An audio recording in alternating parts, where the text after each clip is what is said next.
O Instituto DIP, Diálogos e Estudos em Psicanálise, apresenta Como Você Se Aguenta?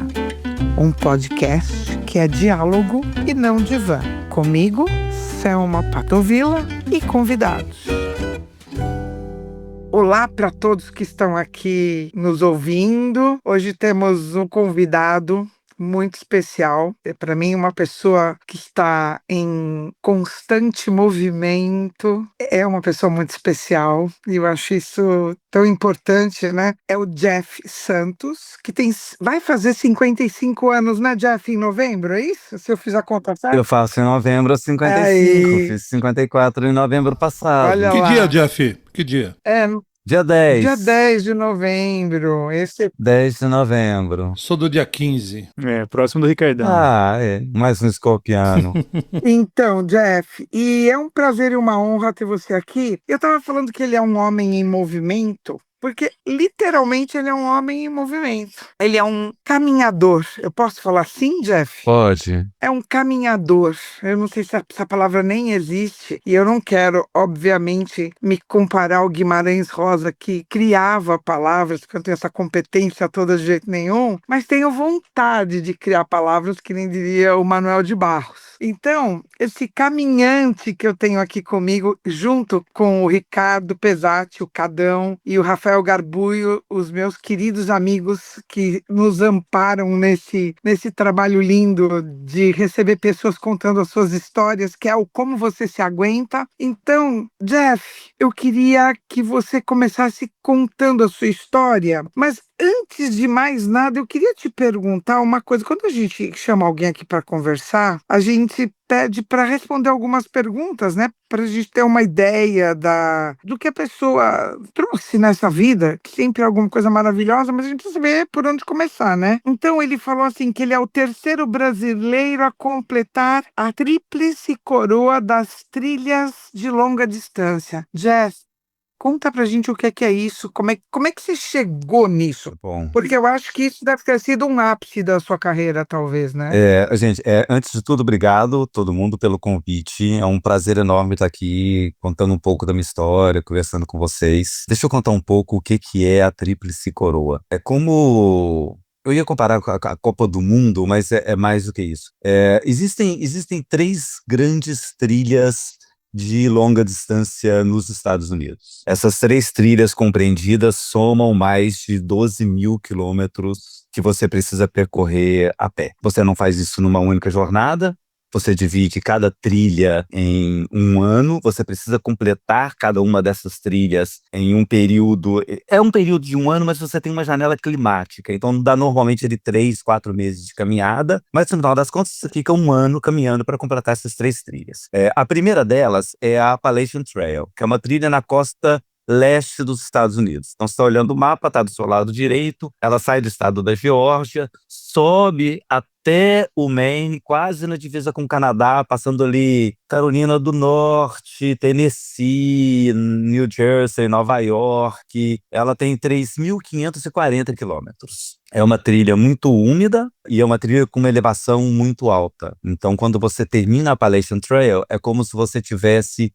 É uma comparação que não é justa, mas é como se tivesse subido e descido o Everest 14 vezes, em termos de altitude. A segunda trilha é na costa oeste dos Estados Unidos, que é a Pacific Crest Trail, a trilha da crista do Pacífico. Ela sai da fronteira com o México e vai até o Canadá. Então, ela atravessa 3 estados, a Califórnia toda, o Oregon e o estado de Washington. São 4.270 quilômetros no total. E a terceira trilha, ela é pelo centro dos Estados Unidos. Ela acompanha as Montanhas Rochosas, que é a Continental Divide Trail, a trilha da divisão continental. E ela tem esse nome porque ela é a espinha dorsal da América. Ela divide as águas que caem e vão para o Pacífico das águas que caem e que vão para o Atlântico. Então ela está literalmente no meio dos Estados Unidos. Eu saí do Canadá, atravessei 5 estados e cheguei no México. No total, mais 4.350 quilômetros aproximadamente. Então, essas 3 trilhas somadas são chamadas da Tríplice Coroa. Por que que é um fato tão raro?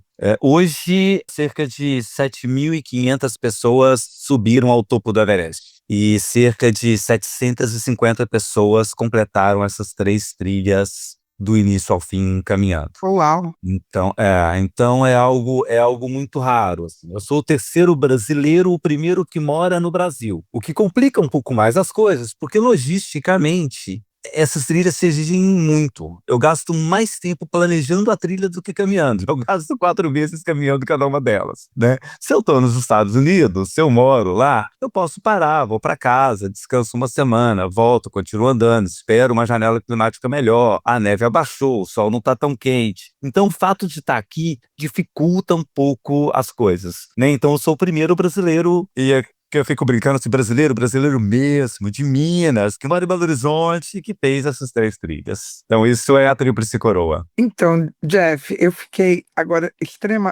eu imaginei que isso fosse algo muito grande, mas eu não imaginei que fosse tão grande. Mas assim, caminhar assim, né, nesse nível, começou quando para você? Quer dizer, quando que caminhar começou a te seduzir? Você era pequenininho e você gostava de caminhar? Quando isso efetivamente, não grandes distâncias, mas quando caminhar entrou na sua vida? Eu sempre gostei de saber o que tem do outro lado da montanha. Então, quando eu era criança, eu queria saber assim, e do lado de lá, o que tem? Mas nunca andei muito, nunca fui uma pessoa esportista. A primeira vez que eu acampei na minha vida foi a minha primeira noite na Appalachian Trail. Eu tinha 43 anos de idade. Eu nunca tinha acampado. Quando eu comecei a fazer caminhadas longas, eu comecei a fazer por causa de uma depressão. Então, eu estava deprimido, meu médico me sugeriu fazer atividades físicas e eu resolvi caminhar. Saí um dia de casa e fui fazer o Caminho da Fé, que é um caminho que tem de interior de São Paulo, Mantiqueira, vai até Aparecida. Sem nenhuma conexão religiosa. Fui fazer porque era o mais sinalizado, o que tinha uma estrutura mais estabelecida na época. E aí depois fui procurando mais. O que que tem mais? E o que que tem mais? O que que tem mais? E fui chegar nessas 3 grandes trilhas. Mas quando eu morava em Juiz de Fora, falando com o Rafael que tá lá em Juiz de Fora, e eu trabalhei na O CENIG. Rafa está em Minas, né? Ele tá em Minas também. Estou em Minas. Eu trabalhei na CENIG, que é a Companhia Energética de Minas Gerais. E eu era leiturista, Uhum. que é o cara que vai na sua casa fazer a leitura da conta de luz e entregar a sua conta. Uhum. Então, assim, isso eu era adolescente, eu tinha 17 anos de idade. Então, eu já andava muito naquela época, né? Assim, todas as minhas viagens eu sempre andei muito, mas nunca com esse intuito de vou andar, vou transformar nisso um objetivo de vida. Eu nunca tive essa pretensão. Coisa surgiu por uma necessidade fisiológica mesmo, né? De uma necessidade que a depressão me exigiu, né? Então, aí que eu comecei a fazer essas trilhas mais longas. Mas, Jeff, acho que os meninos também devem ter uma série de perguntas aí para fazer, mas você falou em depressão, Jeff. O que foi essa depressão na sua vida? Você vê que você, do limão, fez uma belíssima limonada, né? Mas, É algo que eu demorei a detectar, foi algo que eu demorei a perceber, algo que eu demorei a aceitar e a conversar sobre e a falar sobre, e é algo que hoje que eu vejo que é um traço que é comum em várias pessoas na minha família. E foi algo que, quando eu vi que fazer atividades físicas, eu sempre fui muito urbano, sempre fui um cara muito de cidade, pouco de natureza. Quando eu vi que essa mudança era importante, pronto, mudou completamente. Ainda continuo tomando os meus remédios, ainda continuo fazendo a minha terapia, claro, mas o fato de estar em contato com a natureza mudou completamente. É interessante isso, né? Porque você vê que o caminhar está ligado à saúde de alguma forma em vários aspectos, né? No Japão você tem a terapia de banho de floresta, né? Que é reconhecido pelo Ministério de Saúde do Japão fantástico. desde os anos 80. Então, você tá doente, vai pro mato. E eu sinto essa diferença quando eu tô caminhando, sabia? Assim, é muito presente isso, assim. Eu sinto que eu realmente fico melhor quando eu tô no meio do mato, quando eu tô caminhando. E hoje, o que que você está fazendo em termos de caminhada, Jeff? Como é que é o teu cotidiano? Porque eu vi que você trocou de atividades, né? Você era promotor de eventos e aí você virou escritor e palestrante. É, Conta disso, eu acho isso mais outra vez o movimento, né, Jeff? eu tenho uma amiga que fala que eu sou o homem dos 1000 projetos, que cada vez eu tô fazendo uma coisa diferente. Eu trabalhei com eventos a minha vida inteira, 30 anos. Evento, música, isso sempre foi a minha vida. Então, eu sempre fui muito da noite, agora eu troquei a noite pelo dia. E eu larguei completamente a parte de eventos para me dedicar a caminhar, a escrever, né, lançar meu próximo livro, fazer consultoria na construção de trilhas que estão sendo implementadas aqui no Brasil. Estou indo para o Piauí na semana que vem para visitar uma trilha nova que vai ser aberta. Então, foi mais uma mudança. E mudanças na minha vida são, como você diz, é isso. Então, são constantes. A minha mãe dizia que assim, você está sempre procurando um embondo novo para poder fazer. Então é isso, fico procurando esses embondos aí para fazer na minha vida. Mas foi uma mudança radical. E como que era isso de fazer eventos, né? Porque é bem diferente o que você fez de transformação, né? É bem diferente a sua vida antes e a vida depois. Você sentiu essa necessidade de mudar mesmo? Eu acho que uma coisa que se manteve, e é comum nos dois casos, por mais que pareçam distantes, é a necessidade de ter um planejamento bem feito. Quando eu criava eventos, eu era o planejador. Eu era o cara onde pensava o evento inteiro até o evento acontecer e nada podia ter errado, que se desse errado a culpa era minha. Na trilha, eu planejo o tempo inteiro. Então eu fico 4, 5 meses planejando uma trilha de longa distância, caminho durante 4 meses. Todos os dias, quando eu chego na minha barraca, eu vou planejar o que vou ter que fazer no dia seguinte, né?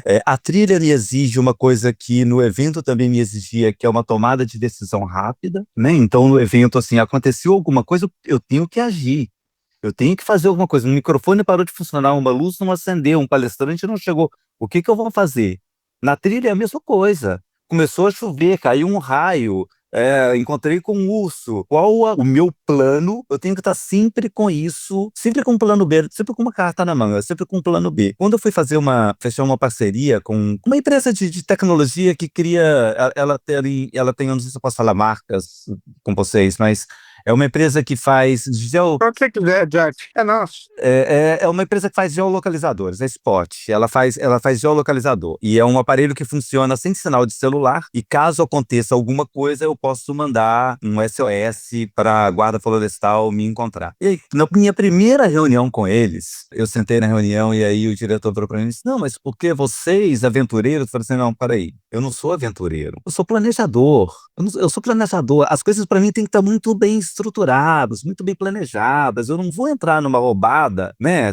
Vou dar a volta ao mundo sem saber para onde vou. Não, não faço isso, né? Eu sempre vou estar ali com uma carta na manga, com um plano B, né? Eu sei o desafio que isso implica, o desafio físico, o desafio mental, né? Então eu tô sempre preparado para o que vai acontecer. Não que eu não tenha surpresas, faço muito bem esses planejamentos, mas estou sempre aberto para me virar caso o plano A e o plano B ou o plano C não entrem em ação. Você me lembrou muito o Fernando Pessoa, quando ele diz que Nossa, mãe, que honra! navegar é preciso, viver não é preciso, no sentido de precisão da Uhum, matemática, dos cálculos, uhum, de justamente é, de se programar, né? Navegar é, é assim, necessita, exige precisão. Viver não tem uhum. como, né? Não tem essa precisão, Não né? dá, por mais que você se planeje, por mais que você, né, calcule tudo. Essa última trilha, um exemplo, a Continental Divide Trail, que eu terminei em outubro, eu estava planejando fazer ela em 150 dias. Eu fiz em 120. Por quê? Não que eu tenha andado muito mais rápido, mas porque chegou num determinado momento onde eu tinha que tomar uma decisão. Ou eu ia pelo topo da montanha, com risco de chuva, todos os dias no final da tarde, não chuva como a gente tem aqui, mas chuva de raio, eu sozinho no topo de uma montanha, ou eu ia por um vale e eu teria que encurtar o meu caminho em 350 quilômetros. Cara, foi uma decisão que eu tinha que tomar ali. Qual era a previsão do tempo para a próxima semana? chuva todos os dias. Eu caminhando sozinho, eu vou me arriscar? Não vou me arriscar, sabe? Não vou, não vou. Eu não entro nessas roubadas, assim, tipo, vou chegar lá e, né, não é heroísmo, né? Eu não quero ser herói, sou uma pessoa comum, sou um cara que só gosta de caminhar, é isso. Nossa, é tão bonito de ouvir, só gosta de caminhar. É isso. E contrastando com a frase de agora há pouco, né, Selma? Eu encontrei um urso. Eu ainda tô com essa frase na cabeça. Eu também, eu fiquei chocada. E como é que é isso? É, tem um urso no caminho. Meu Deus. Eu encontrei alguns. Deus meu. Na verdade, 32. 32 ursos. Quer dizer, Jeff, especialista em encontrar ursos.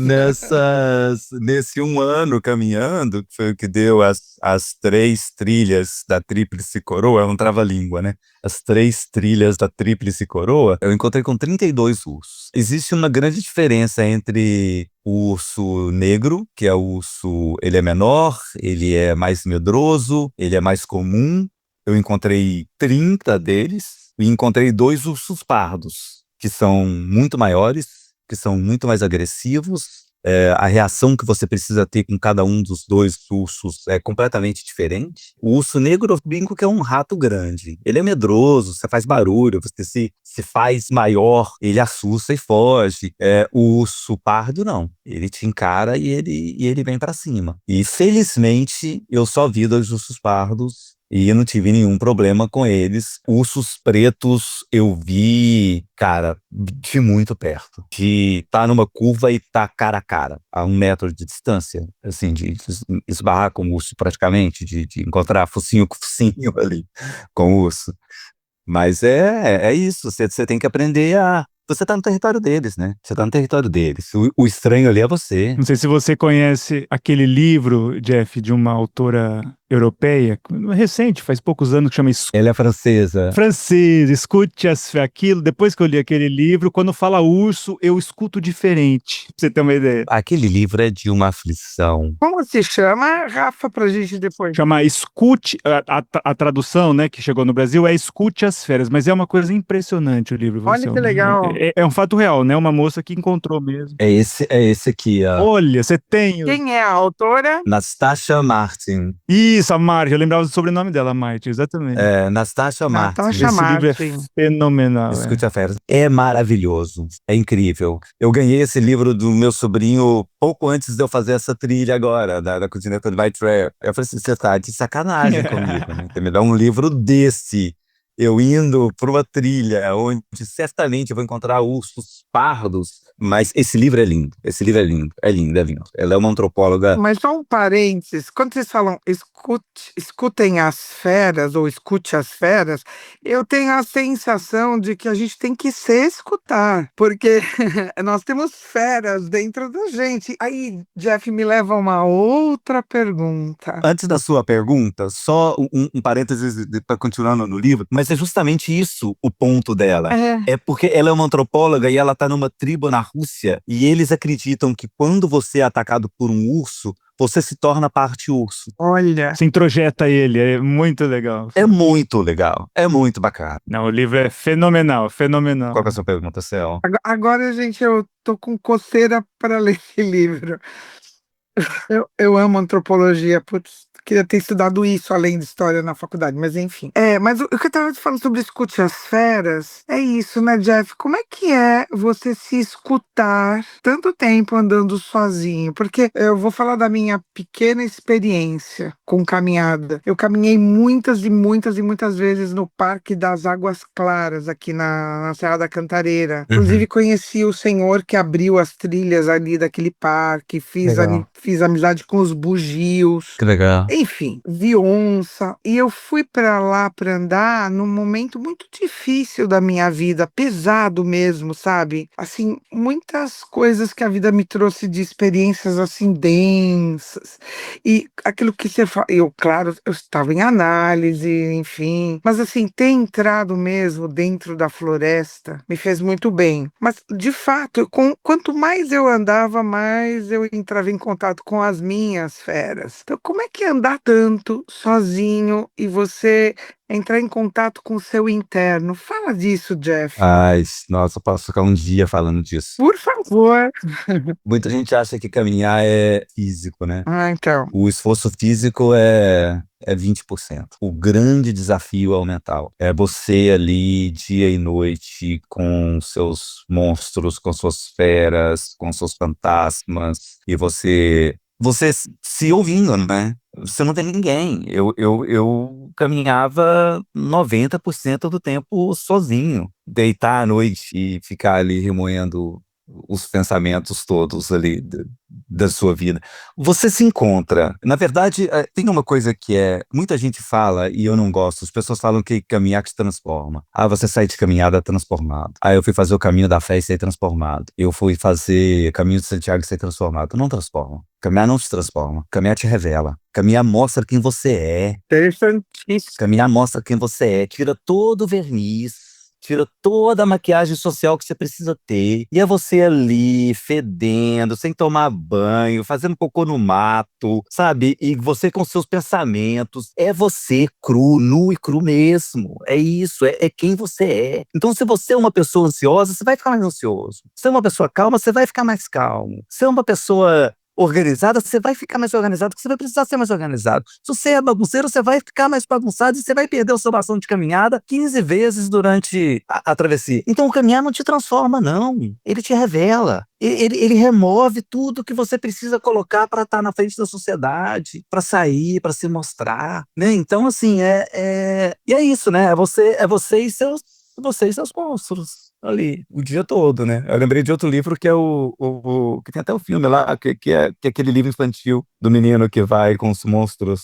Como é que ele chama, gente? Eu tenho ele também. Que é isso, assim, você encontra com seus monstros, você precisa fazer amizade com eles, né? Com todos esses fantasmas, com todos esses monstros, e você sempre sai. Não que você seja uma pessoa melhor, você sai quem você realmente é. Você volta diferente de uma caminhada? Você volta sempre diferente, porque você volta mais você, né? Eu volto, por exemplo, muito mais direto. Eu não volto sem fazer, não, peraí, gente, vamos resolver as coisas.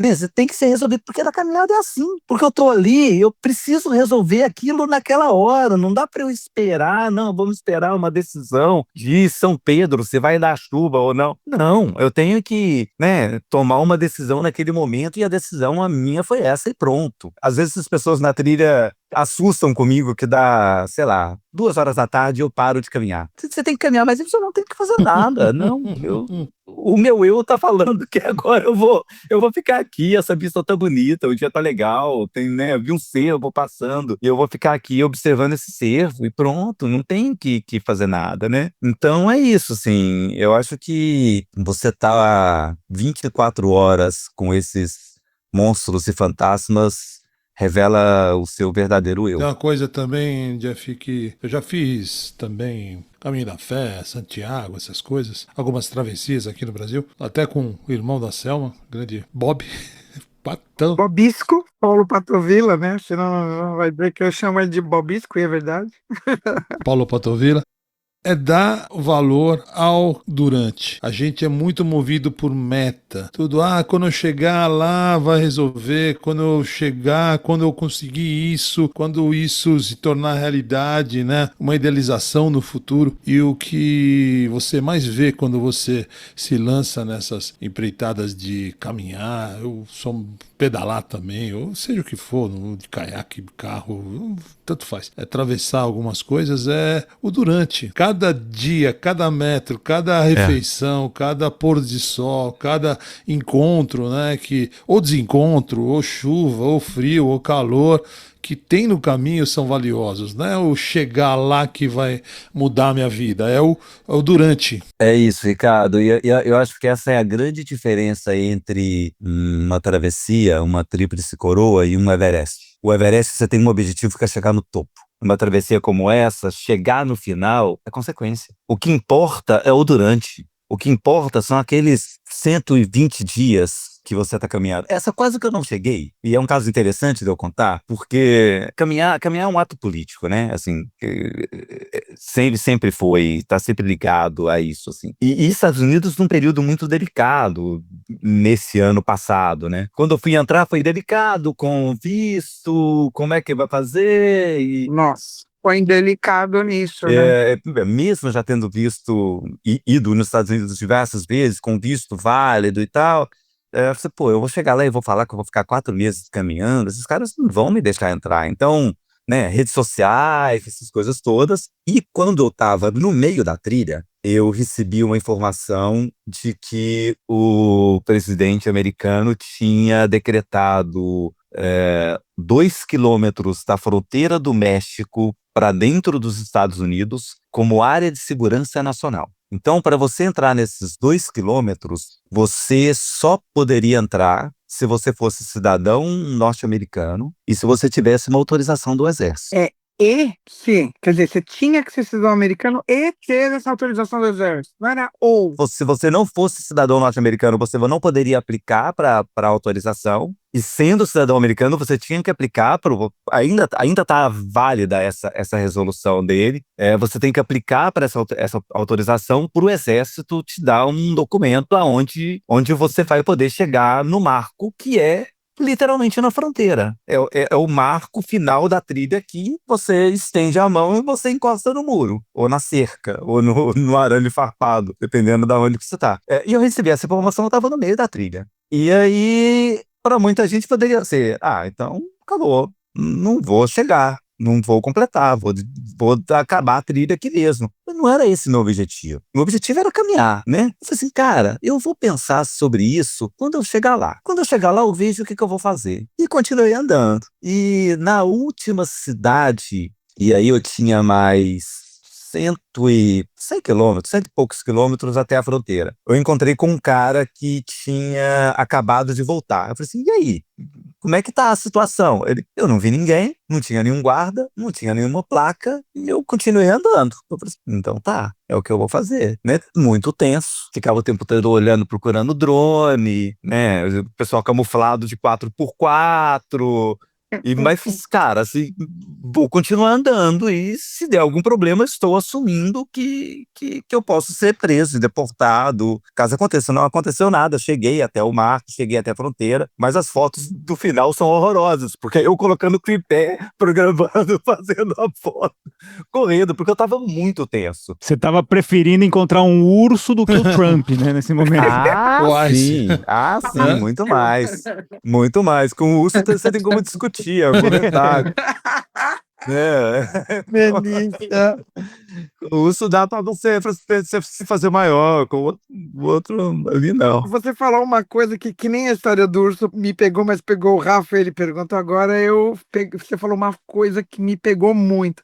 Por que caminhar é um ato político, Jeff? Porque a gente vive numa época onde é tudo rápido, né? É tudo pra ontem. É tudo assim. É tudo já, é tudo agora. E aí, quando você caminha, você desacelera. Existem vários movimentos de desaceleração no mundo, né? Slow food, slow sex, slow...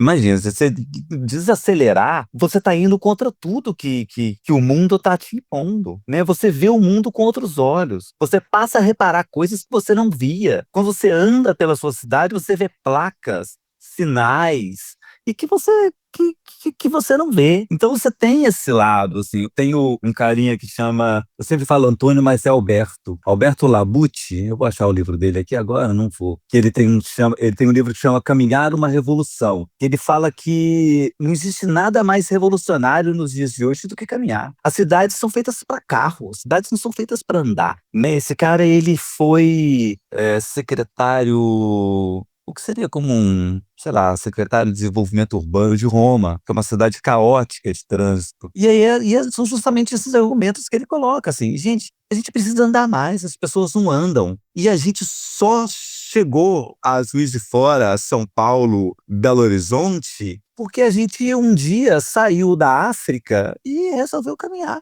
Nós somos seres andantes e a gente parou de andar. E a gente vive numa época onde está todo mundo muito cansado. Nossa, tô cansado pra caramba. Ó, o que você fez hoje? Não, eu fiquei o dia inteiro na frente do computador, respondendo e-mail e reunião online. A gente não tem mais que fugir de leão, gente. A gente não faz mais atividade física, né? E a gente continua cansado, porque a gente não organiza o nosso pensamento. E o caminhar faz justamente isso, né? Você pega seus monstrinhos ali, bota assim, você monstro A, vem aqui, você vem aqui, você vai vir aqui, tá todo mundo organizado, o seu pensamento fica ali, ó, você tem um fluxo mental onde você consegue pensar melhor, você raciocina melhor, né? Tanto é que caminhar e criatividade estão ali lado a lado, né? Caminhar e filosofia estão lado a lado, né? Steve Jobs, quando ia fazer reunião, pegava a pessoa no escritório e disse, vamos dar uma volta aqui pelos escritórios da Apple para a gente poder pensar melhor, né? Nietzsche caminhava, né? Rimbaud caminhava. Você pega vários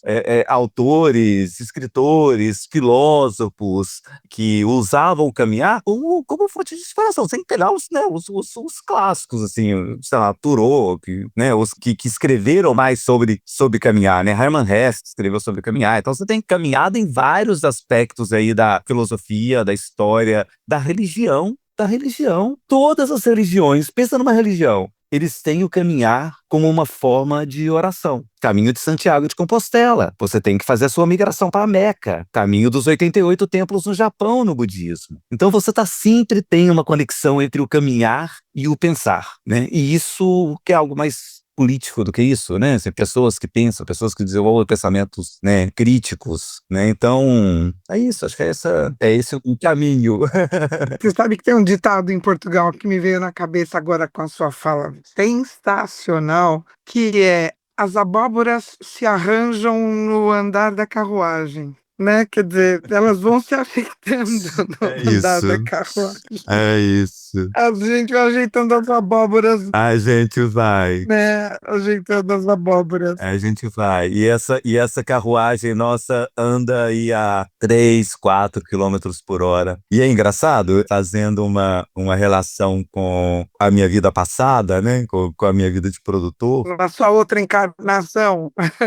a minha outra encarnação, eu fiz muito evento de lançamento de carro, onde era isso, velocidade é algo importante, você chegar mais rápido.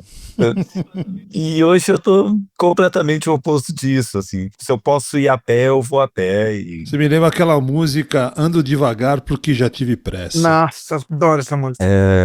Tocando em frente, a gente já fez análise disso. E Selma, vou te provocar mais uma coisa com palavras. Na Europa, o pessoal usa o termo hiker para quem anda, mas nos Estados Unidos a palavra para quem faz o que o Jeff faz é tracker. E você é apaixonada por uns trackers, que eu sei. Spock e companhia. Então, olha que interessante. O Cadão é fogo. Eu preciso contar para os nossos ouvintes, que eu só conheço o Cadão desde que eu tinha, sei lá, 13 ou 14 anos, eu fiz 60. Ontem, né? Então, Literalmente ontem. 60, Ontem. Literalmente ontem, parabéns! eu sou uma estreante dos 60 anos. Olha só, Sem parabéns! pressa. Vai lá na Praça da Bandeira pegar teu cartãozinho para andar de metrô de graça. Eu já peguei o meu. Isso, transar de ônibus de É o que eu graça. pretendo fazer semana que vem. E essa história de tracker, né? Mas assim, Star Trek.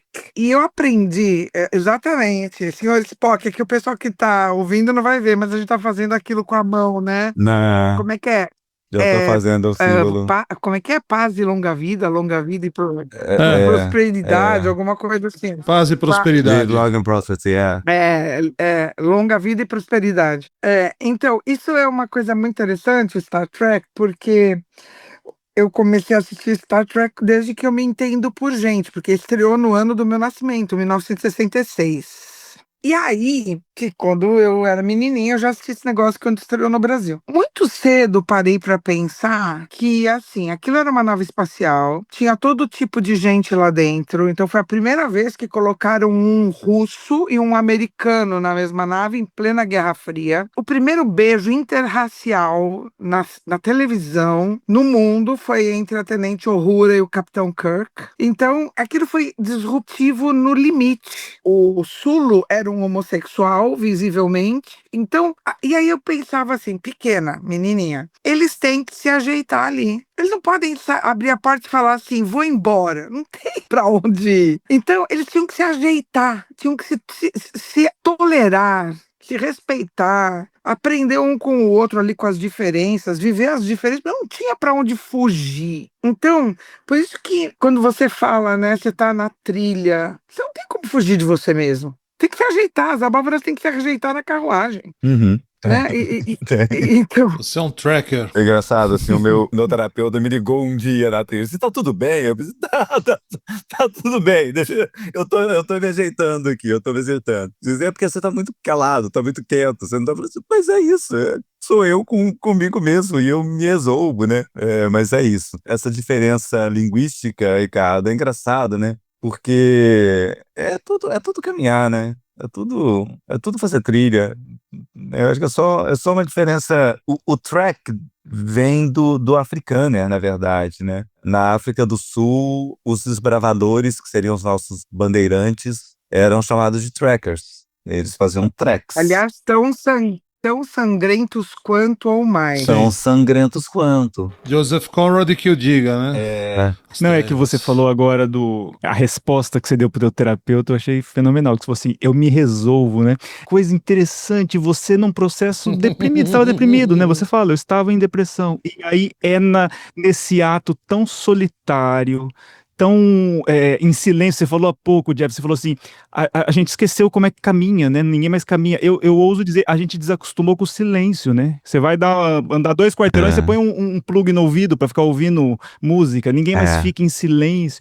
No comecinho da nossa conversa, assim, ó, você brincou com a palavra que você inventou, linda, caminhador, né?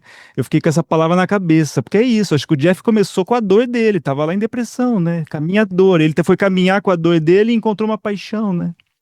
Não tem tudo a ver com a história, é que ele transformou isso numa coisa maravilhosa, mas assim, Tem tudo a ver. Olha, isso foi completamente inconsciente. E olha que como o inconsciente fala, caminhador. o que o levou para essa prática, o que o levou para enfrentar, ele foi escutar a fera dele, né? Porque ele estava sozinho, ninguém não tem, quem vai arrumar minhas abóboras sou eu mesmo, né? Acho que é isso. Caminhador com a minha dor. Pois é, eu acho. Isso aí, ajeitando as minhas abóboras. As minhas abóboras. Sabe que o Jeff falou um outro negócio, assim, Jeff, você definitivamente é um provocador, viu, rapaz? Eu sou. Sim, Eu muito, muito, assim, porque assim, Vou receber isso como elogio, Céu. nossa, muito, porque eu acho que a vida é busca, né? A psicanálise é busca. A gente, nós somos buscadores, né? Quer dizer, a gente ousa ser buscador, é um ousar. Mas, assim, quando você traz nessa história de caminhar, ser um ato político e é disruptivo no mundo de hoje, tem um filósofo que eu adoro, que se chama Paul Virillo. Eu o li pela primeira vez, eu estava na faculdade, eu devia ter uns 19 anos, né? Nunca me esqueço do professor Arnaldo Contier. E esse Paul Virillo, ele dizia o seguinte, que o humano, até o século XVIII, a primeira revolução industrial, a gente tinha qual velocidade psíquica? As patas do cavalo no máximo. Mas isso para quem tinha cavalo. O humano andava na sua velocidade, isso que você falou, 3, 4 quilômetros por hora. E no máximo, quando podia, as patas do cavalo. E daí aparece, né, a locomotiva a vapor, depois, segundo a Revolução Industrial, a eletricidade, e assim foi, né, até os dias de hoje, onde você vendia carro pela velocidade. Então isso me trouxe isso muito forte, né? Hoje a gente não... É muito difícil a gente voltar a se apropriar da velocidade do humano, não da máquina. É muito interessante. E sabe o que mais me lembrou também uma outra coisa que é fantástica? Infelizmente vocês não a conhecem, gostaria até que conhecessem. Eu tenho uma tia que tem 91 anos e ela mora em Portugal. Minha tia Maria da Glória, irmã do meu pai, é matemática, né? Ela é doutora em matemática, é disruptiva para a vida, mas ela nasceu numa aldeia. E aí, quando eu falei para ela, tia, quer dizer que você com 12 anos foi morar em Bragança, estudar no Liceu de Bragança, né? Bragança é uma cidade em Trás-os-Montes, Portugal, que eram muitos quilômetros da aldeia dela, sei lá, uns 150 quilômetros. Eu falei assim, foi muito dura essa viagem, né? No sentido de que você foi deixada sozinha. Como é que você chegou em Bragança? Ela, ora como? A cavalo. Eu falei como se eu fosse um ET de Varginha, porque a cavalo. Eu falei, como assim a cavalo, Como tia? mais seria, pequena Selma? A cavalo. Cavalo, Exatamente por aí. ora Quer pois. dizer, pois, Ora, pois. como assim? Ia ser como? Ou era a pé, ou era a cavalo, né? Quer dizer, isso não. Eu fiquei um tempinho assim para organizar as minhas ideias, de pensar, não tinha outro meio. Imagina você trazer alguém que viveu o século XVIII, século XIX para os dias de hoje, o cérebro dessa pessoa não consegue processar, né? Essa pessoa não consegue atravessar uma rua, porque ele não tem noção da velocidade de um carro. Dá um choque ali, né, no cérebro da pessoa. Mas essa coisa do caminhar é incrível. Eu sou um apaixonado, dá para ouvir. Pelo ato de caminhar e pela história do caminhar, pelo, Dá para perceber. né, o que o caminhar faz para a pessoa, mas tem uma coisa que caminhar tá na moda, né? Trilha tá na moda. Corrida, o ano passado, 2 anos atrás, foi um grande boom, assim, de marketing.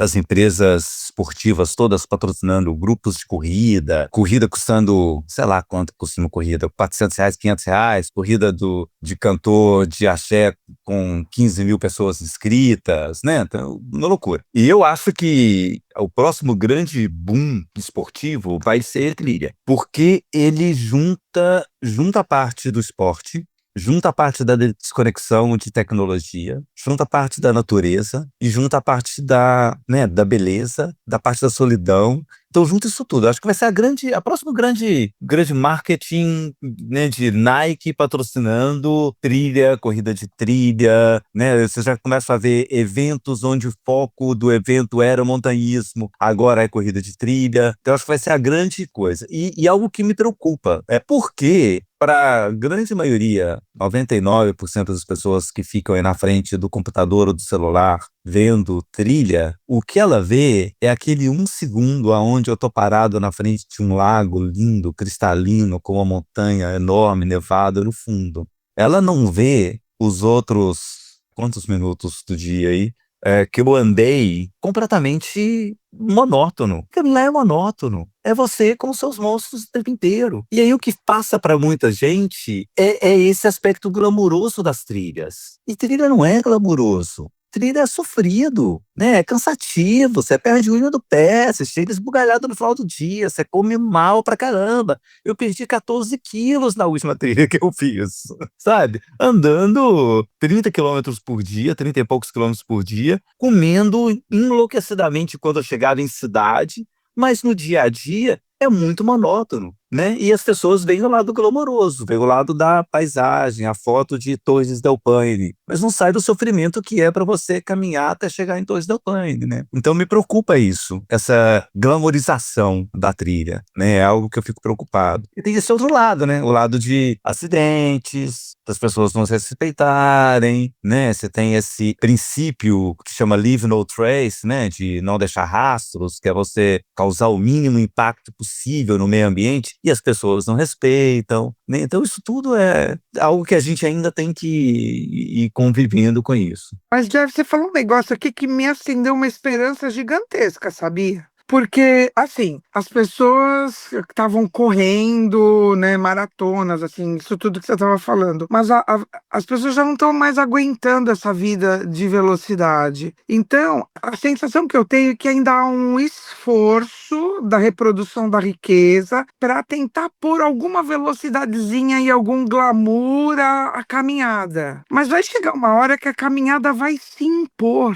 A sensação que eu tenho quando você falou tudo isso, que eu tive quando você falou tudo isso, é que a caminhada é a saída possível em termos de calma, de botar as abóboras, né, no lugar, e que isso é irreversível. Foi isso que chegou para mim aqui da sua fala. Mas eu acho que é. Eu acho que esse é o caminho mesmo. Acho que vai chegar num momento onde, não sei, as pessoas vão bugar e vão falar assim, peraí, para tudo, vamos andar mais devagar, vamos caminhar, vamos contemplar mais, né? Para que correr? É inescapável, né, chegar nisso. Né? Eu acho que esse momento não vai demorar a chegar. Eu gosto das palavras, Jeff. E aí você acabou de falar uma palavra que faz total sentido, né? Que é contemplar. Contemplar vem de entrar no templo. É você adentrar ao templo, né? E o templo é aquilo onde você vai celebrar, onde você vai ficar feliz. Só que quem faz trilha mesmo cai naquilo que a gente falou antes, né? De contemplar o percurso, né? Tem um livro que não é de trilha, mas ele é maravilhoso, que é do Amir Klink, que é 100 dias entre céu e mar, que ele usa aquela equação maravilhosa que é transformar tempo e distância.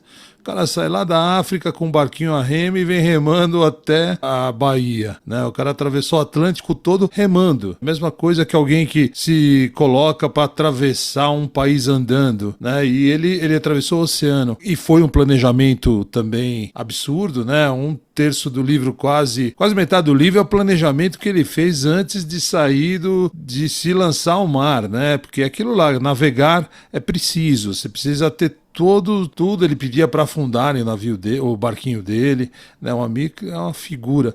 Quando a gente percebe que o quanto isso é bom, não só para a saúde mental, mas até eu digo vamos fazer uma coisa bem mundana, ganhar dinheiro. Uma pessoa que é capaz de organizar e fazer todo esse projeto para fazer uma travessia, lidar com N objeções que vão acontecer durante o trajeto, de falta de lugar para ficar, de falta de comida, de tempo, né? E isso tudo dá uma resiliência à pessoa que na vida profissional leva ela para outro lugar, né? As pessoas que eu conheço, é impressionante, as pessoas que eu conheci na trilha são extremamente especiais. A hora que você está num refúgio, lá no alto da montanha, lá no Parnaso, lá na Petrópolis, Teresópolis, se você chegar lá começar a conversar com as pessoas, você fica surpreso com as pessoas que você vai encontrar lá em cima.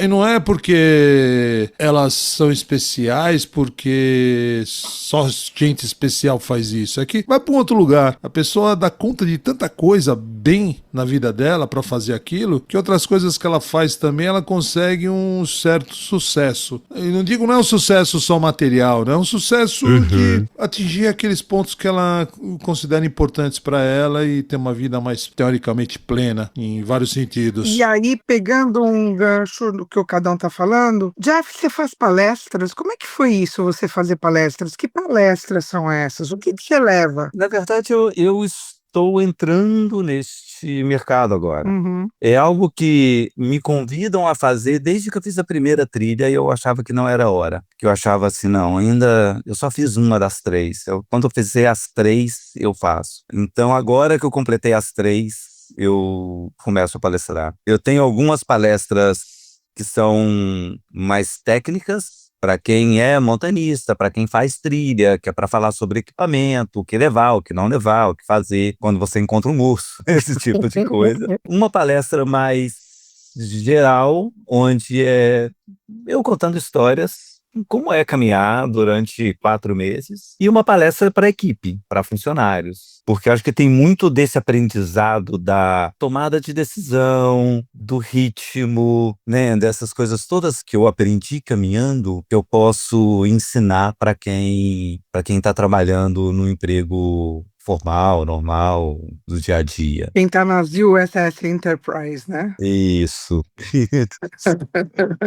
E eu tava pensando que tem algo que você falou logo no início, quando você estava explicando para Selma o que é a tríplice coroa, que é algo importante, que você falou assim, você falou meio passando por cima, assim, né? Mas me chamou a atenção que é janela climática, a natureza, a fragilidade da gente diante disso. Então eu acho que aí é um ponto em que você tem muito o que dizer, porque como é que você vai brigar com uma nevasca? Como é que você vai brigar com uma chuva forte, né? É essa humildade de olhar e falar assim, não, isso aqui não tem o que fazer, tem que esperar, eu tenho que programar. Eu acho que essa coisa de eu ser planejador, né? Eu tenho um MBA em planejamento de marketing, né? Então, assim, eu sou realmente planejador. Eu sei da necessidade do planejar, mas eu sei que eu não tenho controle nenhum. Zero. O meu controle na trilha é nenhum. Eu planejo, mas eu não controlo o clima, eu não controlo o meu corpo, eu não controlo a minha mente. Ou seja, eu não controlo nada. A minha mente vai querer me sabotar o tempo inteiro, o clima vai sempre mudar, o meu corpo vai estar sempre com alguma coisa reclamando, ainda mais, né, chegando aos 55, vai estar sempre doendo alguma coisa. E isso é importante, pensando isso no mercado corporativo, é necessário planejar. Controlar, você não vai conseguir controlar, não, porque tem fatores externos onde você não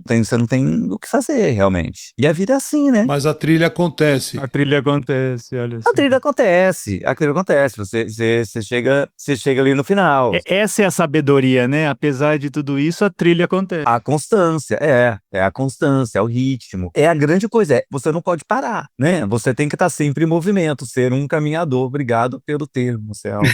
Nossa, Ser esse caminhador e não conseguir parar, e estar sempre em movimento, e estar sempre fazendo alguma coisa, e estar sempre buscando uma solução. quer dizer, passando pela dor, não sobre a dor, mas pela dor.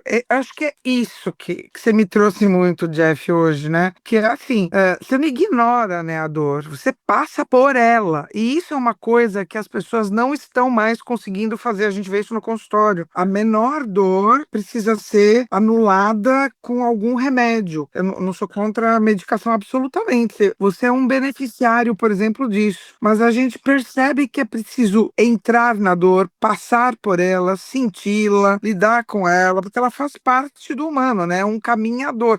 Nós somos caminhadores, né, na verdade. A trilha é passar pela dor, né? Eu falo a gente generalizando, né? Mas a grande maioria das pessoas tem atravessado a vida, né? Assim, não tá vivendo, né? Vai. Assim, não, né? Entra ali no automático. E é preciso respeitar esses momentos, essas dores, essas mudanças, essas coisas todas, né? A trilha convida para isso, né, Jeff? A trilha te leva a isso. Ela te leva a todas essas reflexões, todos esses pontos, né? Eu acho que isso veio muito da trilha. Eu aprendi isso tudo nesses últimos 10 anos, né? Caminhando. Você sabe que João Cabral de Melo Neto tem um poema que eu gosto muito que chama O Rio, se eu não estou enganado, acho que é O Rio. E ele fala do exigente chamar. Eu tô puxando a minha memória aqui, né?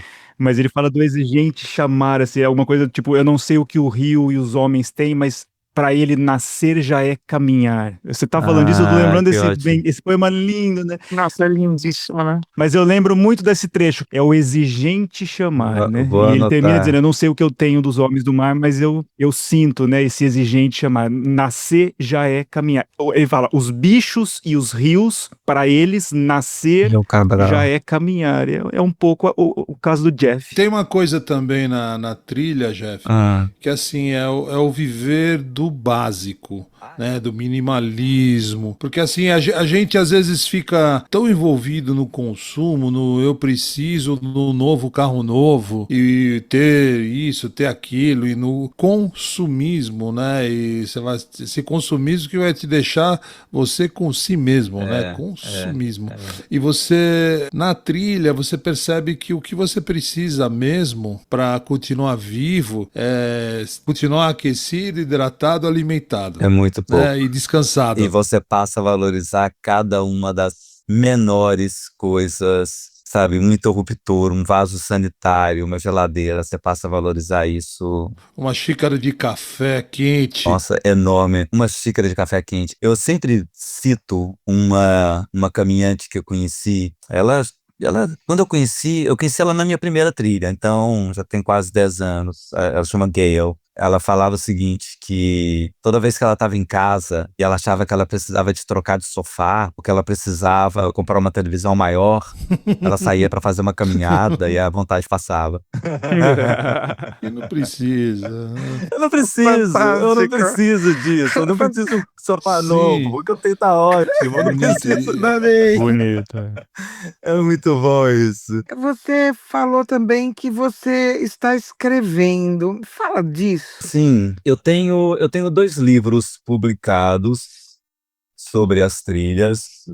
Esse é da primeira, que é o da Appalachian. Isso, mostra pra todo da trilha mundo. dos Apalaches.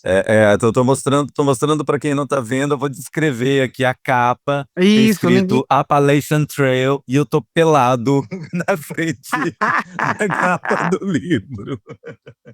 Para saber o motivo, você vai ter que ler. Appalachian Trail Trilha dos Apalaches. dos E Apalaches, tem o sim. outro, que é o da Pacific, que é a trilha da Crista do Pacífico, que nesse eu tô no topo de uma montanha saltando. Esse é o último dia da trilha, terminei a trilha nesse dia. Esses 2 livros são diários. São relatos. Você anda comigo, dia a dia, quilômetro por quilômetro, o que eu tô fazendo. E eu tô escrevendo agora o livro da Continental Divide Trail, que vai por uma pegada um pouco diferente, mais para esse lado que a nossa conversa seguiu hoje, mais pro lado filosófico, lado histórico do caminhar, misturado com os meus relatos. Então não vai ser um livro onde eu vou contar o que aconteceu todo dia, porque aqui é isso, né? É monótono. Tem dia que não acontece nada, então eu vou selecionar ali alguns dias que foram mais interessantes e vou intercalar isso com algumas reflexões minhas sobre o caminhar. E aí eu espero lançar o livro esse ano. A editora desses seus 2 livros, qual é, Jeff? Para o pessoal poder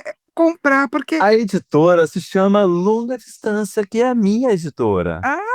Você é o. Eles são autopublicados. Que maravilha! Editora Longa Você Distância. pode entrar lá no meu site, longadistância.com. Os livros são muito bem cuidados, assim, né? Uma capa bacana, uma edição legal, fotos coloridas no centro do livro. E esse nome é o que você colocou na sua conta do Instagram também, né? Se eu não tô enganado. O Instagram é Distância Longa, ele é invertido. Ah, esse inverteu, tá bom. Porque alguém já tinha registrado longa distância e eu não consigo pegar. Então, no site é o longadistância.com. Eles estão na Amazon para Kindle, para quem quiser, né, preferir ler o livro formato digital, estão lá no Kindle Unlimited, inclusive, você pode ler de graça, mas depois compra o livro físico, tá? Porque a edição é muito bacana. E aí, esse ano sai o terceiro, fecho a trilogia com o livro da trilha da divisão continental, do Continental Divide Trail. E esse ano tem uma outra coisa, na verdade, tem 2 novidades. O livro da Appalachian, ele já é traduzido por inglês, então ele tem na Amazon em inglês também. E esse ano o da Pacific vai ser traduzido e vendido nos Estados Unidos. E eu tô fazendo o audiolivro Nossa, que delícia. dos 2. Tô no processo de gravação. Que tá sendo um grande desafio, porque é coisa que cansa. Mas já tem alguém que vai comprar o seu audiolivro, certeza, sou eu. Os 2. Grave tudo, por favor, eu adoro. Bom, já vi, já tô aqui, já tô um quarto do livro de lido. E, Jeff, tem uma coisa que é legal falar para quem tá ouvindo, que se interessou por esses caminhos aí, por essas trilhas. Tem 2 filmes hollywoodianos que são maravilhosos, que falam disso. O primeiro é o da Appalachian, se não me engano é Um Passeio na Floresta. Isso, Walk in the Woods. Com Nick Nolte, Walk in the Woods. É com Nick Nolte, O Robert Redford. Robert Nossa, Redford. já vários filmes. E a Emma Thompson, tá? Nossa, Os já 3 valeu juntos. E a Emma Thompson. Se passa toda a história eles caminhando a Appalachian Trail. Esse é um. O outro chama Livre, que é com a Reese Witherspoon. Isso. E ela faz a Appalachian Trail também. Reese Witherspoon. Desculpa, ela faz a Pacific, a PCT. Ela faz a Pacific Crest Trail. Ela faz a PCT e é maravilhoso também. Vale a pena conhecer, quem não conhece. São esses 2 aqui, ó. Olha, fantástico ele tem, olha que lindo. Os 2 valem muito a pena. Essa estante atrás do Jeff é maravilhosa, tem tudo aí. Você cita o negócio, ele vai lá e pega. Eu tô vendo. Vai lá, já pego tudo. Você vê o tanto que eu gosto. O livro do Caminhada na Floresta, eles mudaram o nome em português, virou Por Aí, Por Aqui, Por Ali, Por Aqui, uma coisa assim. Não virou Uma Caminhada na Floresta, que é o nome original, Walk in the Woods. É um livro do Bill Bryson, que é um escritor fenomenal. Ele tem um livro que chama Uma Breve História de Quase Tudo, que é incrível. Ele escreve super bem. Ele tem um humor ácido, mais ácido, ácido, às vezes chega até a incomodar, de tão ácido que ele é. O livro é muito bom, eu gosto muito do livro. E o da Cheryl Strayed, que escreveu o Livre, que o filme eu acho incrível, o livro também, é um relato pessoal dela, e ela fez numa época onde pouca gente fazia a trilha, né? Então é muito, né? Ela leva uma mochila gigantesca, que ela chama de monstro, assim. Os dois valem muito a pena assistir. Os dois valem muito a pena assistir. No YouTube tem muito documentário de pessoas que fazem a trilha mesmo. Documentários de 2 horas de duração, bem produzidos, de pessoas que estão fazendo a trilha, que também vale a pena assistir. No meu canal do YouTube, esse ano, eu gravei todo dia. Era a minha terapia. Eu conversava comigo mesmo ali na câmera. Então, todo dia eu gravava, e aí, quando eu chegava numa cidade, eu juntava tudo, nem editava, juntava todo esse material e subia, então, e botava lá. Então, tem uma descrição de o que aconteceu em cada um dos dias dessa minha caminhada. Mas esses dois, foi boa lembrança, Ricardo.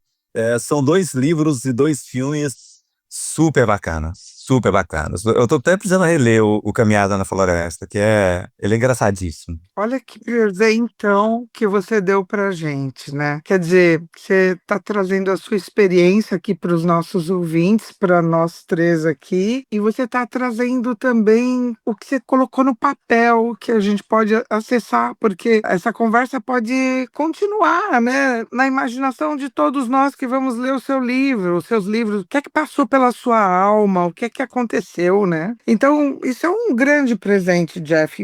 E você sabe que eu tenho que falar isso, porque da onde veio esse podcast, né? Como você se aguenta. Você achou um jeito, né, Jeff? Então, que foi sendo um caminhador, né? E essa é a parte do Instituto, né?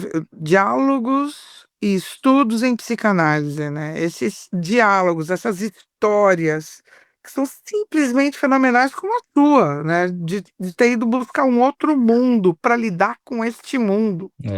Obrigado. E se me permite uma parte disso que a Selma falou, eu tô pensando, né? A gente tá falando de um ato tão individual, tão íntimo e tão solitário que é esse caminhar. Talvez, Selma, o momento que a gente consiga chegar mais próximo desse momento do Jeff é lendo o livro dele, né? Ele Pois contando aqui pra gente é uma delícia. A gente tá, por mim, ficaria o resto do dia. No entanto, também. eu acho que para entrar dentro da solidão saudável dele, talvez é o livro, né? Da solitude, como diz o Chico Buarque de Holanda, lindamente, né? Não é solidão, é solitude, Da né? solitude. O livro é muito isso mesmo, assim. O livro esses dois é esse relato e a impressão que você tem é que você tá ali comigo, assim. Tipo, você sente cada dor, cada bolha, cada solidão, cada crise, cada descoberta. Mas esse outro eu vou dar essa mudada. Então, e aí eu acho que isso pode suscitar ou encorajar, vamos dizer assim, pessoas que queiram arrumar suas abóboras na carruagem andando, não é? Eu acho que é isso. Eu acho que são as consequências do caminhar, Nossa carroça. né? Ou do balançar da carroça. É, da carruagem. É, É o balançar da carroça, as abóboras vão chegando e é, vão se organizando, né?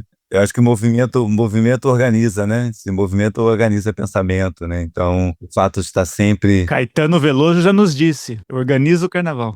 Então, acho que esse movimento todo vai fazendo é as coisas isso. todas chegando no lugar. E da mesma forma que esse movimento organiza esse silêncio que a trilha traz, revela, né? Então você tem esse outro lado também, assim, o fato de estar sozinho, o fato de estar sem falar, você passa a se conhecer melhor, você se revela e você tira esse verniz social e revela quem você realmente é depois de uma caminhada como essa. Quem não tem ponto de partida não tem ponto de chegada, né, Jeff? É necessário. Jeff, muito obrigado. Olha, eu nem sei como agradecer a sua generosidade. Esses caminhadores são muito generosos. Muito obrigada por vir. Eu que Muito agradeço. obrigada por nos propiciar essa noite maravilhosa, Jeff, essa conversa deliciosa. Ai, Que bom. E quando quiser voltar, tiver uma trilha a mais para dividir conosco o livro, quando você terminar, Tá. avisa para vir falar dele, como é que foi Que é outra caminhada, né? É outro processo. a caminhada de escrever esse livro. É outra caminhada. Já está convidado de antemão para vir falar dele quando terminar. Gente, eu que agradeço. Obrigado vocês pela conversa. Ficaria aqui umas horas batendo papo com vocês. Eu também. Obrigado pelos elogios, pelos comentários, pelas perguntas pertinentes, inteligentes, feitas. É sempre bom conversar com pessoas interessantes como vocês. Muito obrigado por esse tempo. Eu que agradeço, Jeff. Obrigado mesmo, cara. Um beijo, uma boa noite. Tá, até mais, gente. Valeu. Como você se aguenta? Um podcast que é diálogo e não divã. Realizado pelo Instituto DIP, Diálogos e Estudos em Psicanálise, e apresentado por mim, Selma Patovilla.